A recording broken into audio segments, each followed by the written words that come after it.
Yo les amis, j'espère que vous allez bien. On se retrouve pour l'actualité sportive du côté du Real Madrid et du FC Barcelone. Gros scandale autour de Lamine Yamal les amis depuis quelques jours. Le petit il enchaîne. Et le pire c'est qu'à son âge il n'est pas dans de petites polémiques. Non, il est dans des polémiques qui peuvent aller jusqu'à gâcher son image. Et moi c'est ce que je crains. Du côté du Real Madrid les amis, ça sent très mauvais pour Kylian Mbappé. Alors là c'est de pire en pire. Vous allez voir de quoi on parle dans la suite de la vidéo. Donc pour ne rien rater, restez jusqu'au bout. Lâchez le petit pouce bleu qui fait toujours plaisir les gars. Ça aide au référencement. Sans plus tarder les amis, c'est parti. Comme d'habitude les amis, on commence la vidéo d'aujourd'hui par le Real Madrid, le meilleur club de l'histoire. Et on va parler de notre cher Kylian Mbappé. Kylian Mbappé qui, ma foi, a la diarrhée depuis quelques jours, c'est pas une blague. Il y a quelques jours, d'après les médias, il a chopé une gastro-entérite, une gastro vraiment sévère. Il le poussait à chier jusqu'à ce qu'il l'a envoyé à l'hôpital. Voilà, il l'a hospitalisé tellement c'était grave. Pour vous dire à quel point c'est grave, il aura même perdu du poids à sa sortie de l'hôpital. Waouh!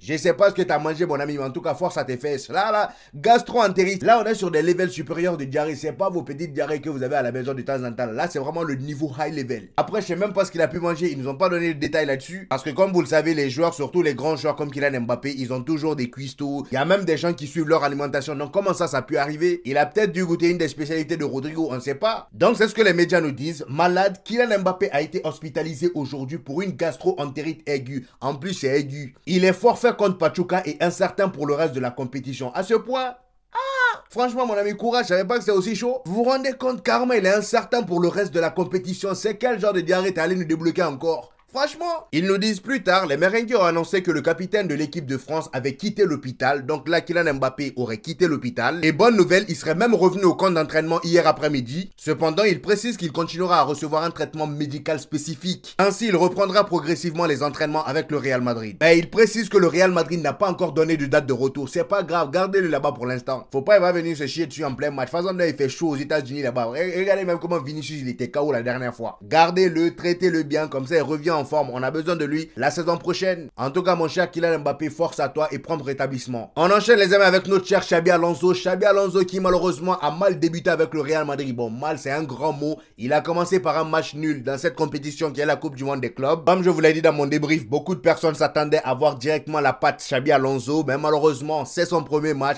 Faut pas s'attendre à des miracles. Moi, je vous ai dit, soyons patients avec ce gars-là. Il va mettre quelque chose en place. Là, il vient de prendre une équipe du Real Madrid qui, tactiquement, est à zéro. Carrément, on est dans le négatif. C'est vrai qu'on a de grosses individualités, mais ils ont passé beaucoup d'années sous Carlo Ancelotti. Donc, pour analyser et améliorer la tactique des joueurs du Real Madrid, Xabi Alonso a opté pour un drone. C'est ce qu'on nous dit ici. Real Madrid, la nouvelle méthode inédite de Xabi Alonso. Arrivé il y a quelques semaines au Real Madrid, Xabi Alonso essaye de changer les habitudes tactiques de ses joueurs après 4 ans sous Carlo Ancelotti et il a décidé de mettre les moyens. Et là, on nous dit que le Real Madrid utilise pour la première fois des drones pour ses entraînements. Vous allez me demander pourquoi faire, tout simplement pour pouvoir analyser le déplacement des joueurs niveau tactique. Franchement, c'est une très bonne idée. En plus de ça, c'est quelque chose d'inédit. On va voir si ça va fonctionner ou pas. C'est pourquoi, les amis, je vous ai dit dans mon débrief que cette Coupe du Monde des clubs là, vous attendez même pas à ce que le Real Madrid parte pour la remporter. Non, cette Coupe du Monde des clubs là va nous permettre de mettre en place quelque chose de potable pour la nouvelle saison qui arrive. Ça va vraiment nous aider à grandir et entre-temps, si Xabi Alonso peut faire en sorte que les joueurs aient un peu plus de dalle, parce que c'est ça le gros problème au Real Madrid. Nos joueurs, ils n'ont pas la dalle. C'est vrai qu'il y a des problèmes tactiques, mais sur le terrain, face à une équipe comme Al Hilal, fallait voir comment on jouait la dernière fois. Aucune envie, voilà, aucune rage. Tu vois des Vinicius marcher. Il y a même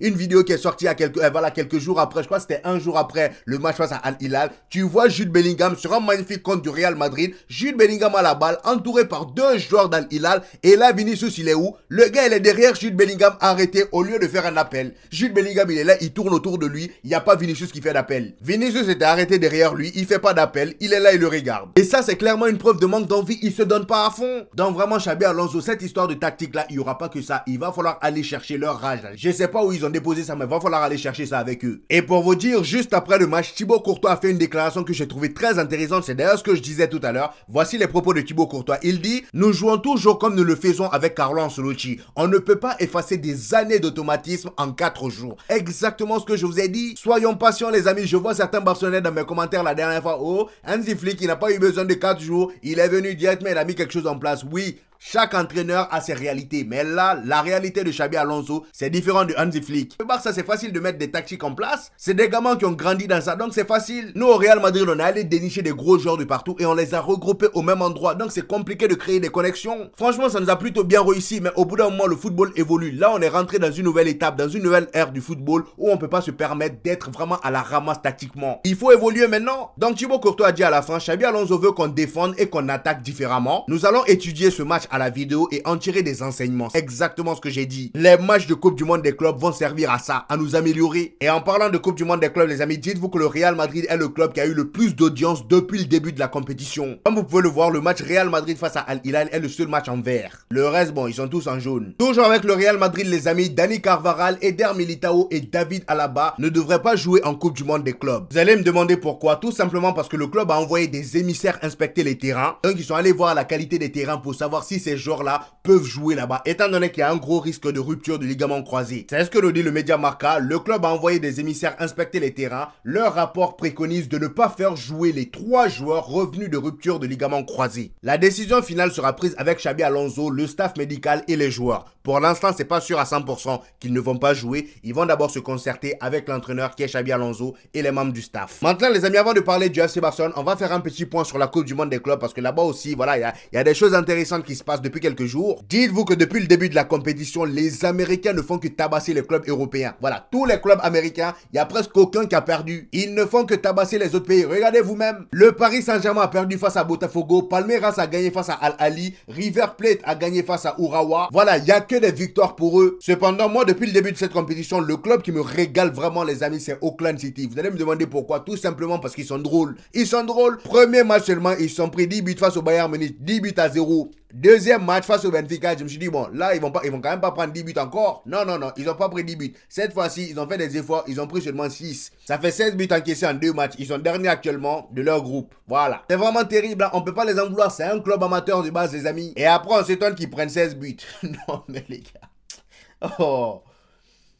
Maintenant, les amis, on part du côté du FC Barcelone et on commence directement par le gardien Juan Garcia qui a finalement signé son contrat avec le FC Barcelone. On savait déjà qu'il allait venir au FC Barcelone, c'est juste le contrat qui n'était pas encore signé. Là, ça a été fait hier. Vous pouvez même voir sa photo avec Juan Laporta. Il y a Deco qui a fait une story où il a posté la photo de Juan Garcia, Laporta et lui en train de présenter le maillot du gardien. Donc là, Juan Garcia a été signé pour seulement 25 millions d'euros et il a signé pour 6 ans, les amis. Franchement, très très belle affaire pour le FC Barcelone. Le gars, il est très chaud. Malheureusement pour le FC Barcelone, les amis, c'est pas dans tous les dossiers que ça part aussi vite. Comme vous le savez, depuis quelques jours maintenant, on nous parle d'une potentielle arrivée de Nico Williams au FC Barcelone. Carrément, lors du dernier discours de Juan Laporta, il a mentionné une grosse recrue imminente. Personnellement, je pense qu'il parle de Nico Williams parce qu'il y a quelques jours, ils ont eu un préaccord. Voilà, les deux clans ont eu un préaccord. Il y a même le clan Nico Williams qui a rencontré Deco. Donc, normalement, dans les prochains jours, ça pourra se faire. Et c'est là, moi, je me dis, attention au FC Barcelone parce que là, ils sont sur une pente montante. Hein. Déjà que la saison dernière, ils étaient cheatés. Alors, imaginez s'ils rajoutent Nico Williams. Déjà, offensivement, il serait vraiment imprenable.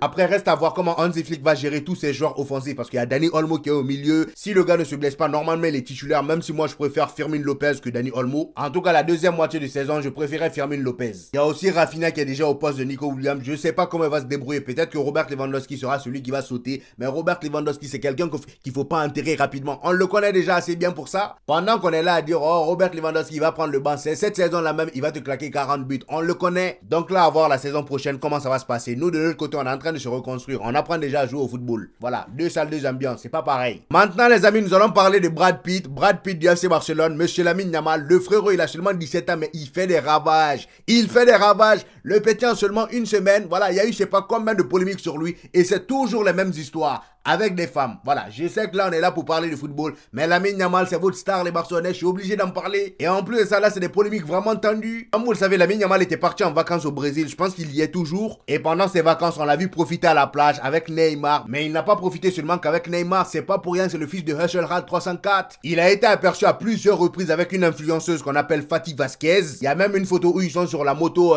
pour eau là, je sais pas comment on appelle ça, quad ou je ne sais quoi pour eau là. Il y a une autre photo où on les voit s'embrasser, tout ça ça fait polémique Pourquoi, vous allez me dire? Tout simplement parce que la dame, elle a presque 30 ans. Elle dit qu'elle a 29 ans et qu'elle n'a pas 30 ans. Mais c'est pareil, Lamine Yamal, il a 17 ans, c'est un mineur. Imaginez si c'était l'inverse et que Lamine Yamal avait 29 ans et elle 17 ans. Il sera en prison actuellement, fin de saison. Quelle fin de saison? Fin de carrière même. Donc ça, c'était la première polémique. Et en plus de ça, il a dit que cette fille-là, la Fatih Vasquez, elle a l'habitude de faire ça. Parce qu'il y a un ancien snap, une ancienne story d'elle sur Snapchat, voilà, que quelqu'un a capturé. À ce moment-là, elle était en couple avec une autre star. Je sais pas si c'était un footballeur ou je ne sais quoi. Mais sur la story, son soi-disant gars venait d'avoir ses 18 ans. On la voit bien dans la story arrêtée avec le gars et le numéro 18 suspendu là-haut. Donc la meuf, elle a l'habitude. Cependant, ce qu'on a remarqué, c'est que Lamine Yamal, c'est sa proie depuis longtemps. Le petit, c'était un projet. Il n'avait pas seulement pour projet de percer au football. Le gars, il a guetté la fille jusqu'à ce qu'il perce. Dites-vous que Lamine Yamal, lorsqu'il avait 13 ans, il likait déjà des photos de la meuf sur Instagram. Et info supplémentaire, la meuf, elle a les plateformes, vous voyez, les plateformes bizarres où ils vendent leurs pieds, les photos de... Vous voyez ce que je veux dire? Donc Lamine Yamal, il avait ce deuxième projet-là à côté. Finalement, là, il a réussi. Il brille. C'est la grande star du FC Barcelone. Il a attaqué sa proie directement. Voilà, il n'a pas perdu de temps. Après, j'ai envie de dire, attention les amis, c'est pas nos histoires. Moi, je suis juste en train de relayer l'info. De toute façon, c'est mon boulot. Tout ce qui se passe sur Internet, là, je capture ça et je vous informe. Point barre. Si ça pouvait se limiter qu'à ça, ça aurait été bien. Sauf que non, Lamine Yamal, c'est pas limité à ça. Je vous ai dit que le petit, il est en pétard. Il veut percer partout. Après cette fille dont on vient de parler, même pas 2 jours après, on entend encore une autre polémique venant cette fois-ci d'une actrice